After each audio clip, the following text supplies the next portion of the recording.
విమర్శలు గుప్పించడం జరుగుతుంది. కాంగ్రెస్ ప్రభుత్వం పాలనపై ఇక్కడ ప్రశ్నిస్తున్న సందర్భం సోను సింగ్ ఆరోగ్యం ప్రస్తుతం విషమంగా ఉంది అంటూ కూడా వాళ్ళు చెప్తున్న నేపథ్యం. కాల్పులు జరిపి పరారయ్యాడు ఇబ్రహీం. చావు బతుకులో ప్రస్తుతం సోను సింగ్ కొట్టుమిట్ట ఆడుతున్నాడు. మీరు చూడొచ్చు రైట్ సైడ్ మీరు చూస్తున్నారు అతగాడి సోను సింగ్. ఆ లెఫ్ట్ సైడ్ మీరు చూడొచ్చు ఇబ్రహీం నిందితుడు. ఆ విజువల్ మీరు చూడడం జరుగుతోంది. కారులో వచ్చి కాల్పులకు తెగబడ్డాడు అనేది అందుతున్న సమాచారం. ఆ విజువల్ మీరు చూడడం జరుగుతోంది. ప్రస్తుతం అతగాడు అంటే సోను సింగ్కి సంబంధించి ఆ ఫోటో, గాయపడిన ఫోటో కూడా ఆర్టీవీ దగ్గర ఉంది, కానీ మేము మీకు చూపించట్లేదు. కరెక్ట్గా ఎక్కడ ఎగ్జాక్ట్గా తగిలిందనేది నేను మీకు చెప్పే ప్రయత్నం చేస్తున్నాను. అఫ్కోర్స్ నేను కూడా మనం మాట్లాడుకోవడం జరిగింది. ఇలా కుడి ఛాతీకి సంబంధించి రిబ్స్ ఉంటాయి కదా, మనకి కుడివైపు రిబ్స్ ఉంటాయి కదా, ఎముకలు ఉంటాయి కదా, పక్కటెముకలు. ఆ పక్కటెముకల కిందన కాస్త కింద భాగాన ఆ బుల్లెట్ గాయమైంది. నిన్న చికోటి ప్రవీణ్ ఆర్టీవీతో ఎక్స్క్లూజివ్గా మాట్లాడుతూ కూడా ఆయన ఒక మాట అనడం జరిగింది. అది లంగ్స్కి టచ్ అయింది, ఊపిరితిత్తుల్లోకి వెళ్ళింది అంటూ కూడా అర్థం వచ్చాడు ఆయన చెప్పుకొచ్చారు. ఈ క్రమంలో ఇబ్రహీంని విడిచిపెట్టద్దు, ఇబ్రహీంని త్వరగా పట్టుకోవాలి. ఒకవేళ కనుక ఇటు పోలీసు శాఖ ఫెయిల్ అయితే బజరంగ్ దళ్ ఈ అంశానికి సంబంధించి ముందుకు వెళుతుంది. చాలా గట్టిగా దెబ్బకు దెబ్బ కొడతామంటూ కూడా నిన్న వార్నింగ్ ఇస్తున్న సందర్భం. బజరంగ్ దళ్కి సంబంధించి ఇఫ్ పాసిబుల్ నిన్న వార్నింగ్ ఇచ్చిన సందర్భం ఒకసారి కుదిరితే ఆ బయట కూడా ప్లే చేసే ప్రయత్నం చేద్దాం. ఎందుకంటే నిన్నటి నుంచి రియాక్షన్స్ మీరు చూడడం జరుగుతోంది. పెద్ద ఎత్తున వాళ్ళు ఆందోళన వ్యక్తం చేస్తున్నారు. నిన్న చికోటి ప్రవీణ్ ఆర్టీవీతో ఎక్స్క్లూజివ్గా మాట్లాడుతూ ఆయన కూడా చెప్పుకొచ్చిన సందర్భం. ఇటు రైట్ ఒకసారి యశోద హాస్పిటల్కి వెళ్ళే ప్రయత్నం చేద్దాం. యశోద హాస్పిటల్ నుంచి మరికొన్ని రియాక్షన్స్ వస్తున్నాయి, రియాక్షన్స్ చూద్దాం.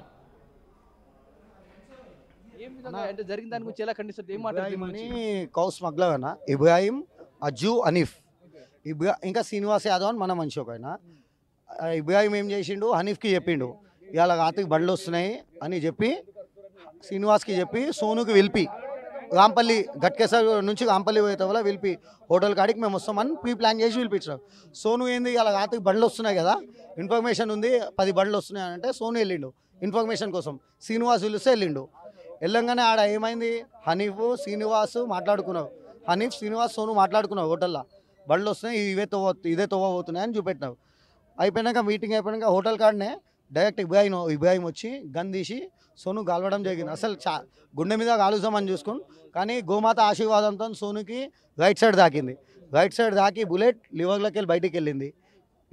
మీద లంగ్స్ కింద దాకి బుల్లెట్ లివర్లోకి వెళ్ళి బయటికి వెళ్ళి ఎడ్జ్ మీద ఆగింది, ఎంకల ఎడ్జ్ మీద ఆగింది. క్రిటికలే ఉందన్న, 10% లివర్ అయితే డ్యామేజ్ అయింది, 10% లివర్ డ్యామేజ్ అయింది. క్రిటికలే ఉంది. కిషన్ రెడ్డి అన్న, రామచంద్ర అన్న, ఈటల అన్న డాక్టర్లు పెట్టినారు. క్రిటికలే ఉంది, ఆపరేషన్ చేస్తున్నారు. ఆపరేషన్ చేసేటప్పుడు 100% గోమాత ఆశీర్వాదం ఉంది, సోను బయట పడతాడు. ఇంకొకటి ఇదంతా ప్రీ ప్లాన్ అన్న. ఇబ్రాహీం, అజ్జు, హనీఫ్ అనేటోళ్ళు పెద్ద కౌస్ స్మగ్లర్ అన్న. వీళ్ళు కొన్ని కోట్ల దందా చేస్తాడు అన్న, కొన్ని కోట్ల దందా చేస్తారు.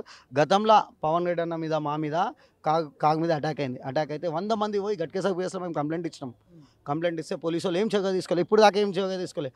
దాని తర్వాత గట్కేసర్ అవుట్ మీద మా కాగ్ మీద అటాక్ అయింది. షిఫ్ట్ కావాడు అటాక్ చేసిండు. అప్పుడు కూడా మేము పోలీస్ కంప్లైంట్ ఇస్తే ఏం చర్యలు తీసుకోలేదు. మళ్ళీ ఇది 3వ అటాక్, డైరెక్ట్ గన్తో చేసినాం. ఇది డైరెక్ట్ గన్తో సోను కాల్వడం జరిగింది. కాల్వంగానే మాకు ఫోన్ వచ్చింది, పవన్ రెడ్డి అన్న మేడిపల్లిలో ఉంటాడు, తొందరగా అక్కడ చేరుకొని పోలీసు వాళ్ళు కూడా వచ్చినా, కానీ ఒక్క పోలీసు వాళ్ళు 108కి విలువలేక పోయినా కదా పోలీసు వాళ్ళు.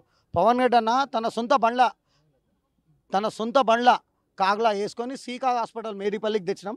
మేడిపల్లికి కాగానే మేము కూడా చేరుకున్నాం. ఆడ తొందరలో సిటీకి వెళ్ళి వచ్చాక చేరుకొని ఆడికెళ్ళి ఆడ సర్జన్లు లేవంటే ఆడికెళ్ళి నేను పవన్ రెడ్డి అన్న ఒక ఇన్స్పెక్టర్ సార్ కూర్చుండు ఈడ యశోద హాస్పిటల్కి తీయడం జరిగింది. రాగానే ఇక్కడ పెద్ద నాయకులు అందరూ వచ్చినాక మాట్లాడినా ట్రీట్మెంట్ అవుతుంది. 100% సోను తొందరగానే మంచి కోలుకుంటారు. కౌస్ స్మగ్లర్ అన్న ఇబ్రాహీం, అజ్జు, హనీఫ్.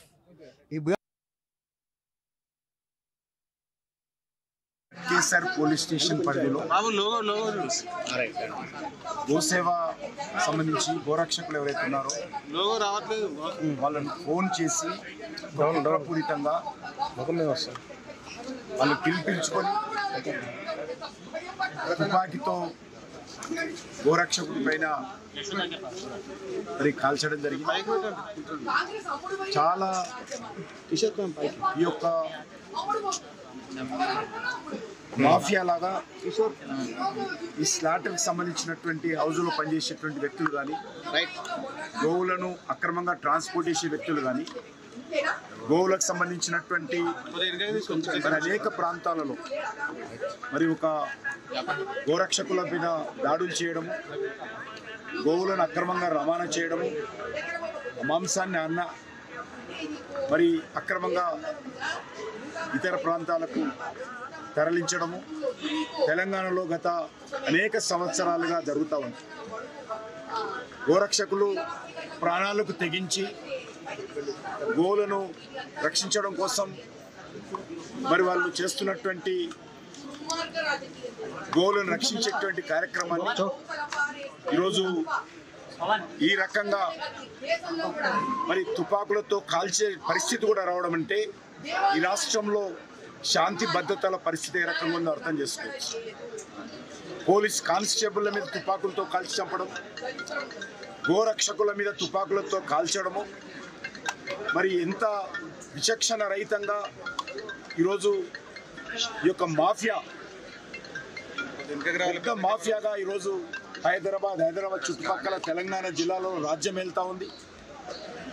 మరి గోవులకు సేవ చేయడం అనేటువంటిది, గోవులను మరి ఏ రకంగా అక్రమ రవాణా చేయకూడదు వాహనాలని చట్టం ఉన్నప్పటికీ ఆ చట్టాన్ని రక్షించడం కోసం గోరక్షకులు సహాయం చేస్తూ ఉంటే, గోరక్షకులు స్వచ్ఛందంగా ముందుకొచ్చి పనిచేస్తూ ఉంటే వాళ్ళ మీద కాల్పులు జరపడం అనేటువంటిది ఈరోజు పోలీసులు అర్థం చేసుకోవాల్సిన అవసరం ఉంది.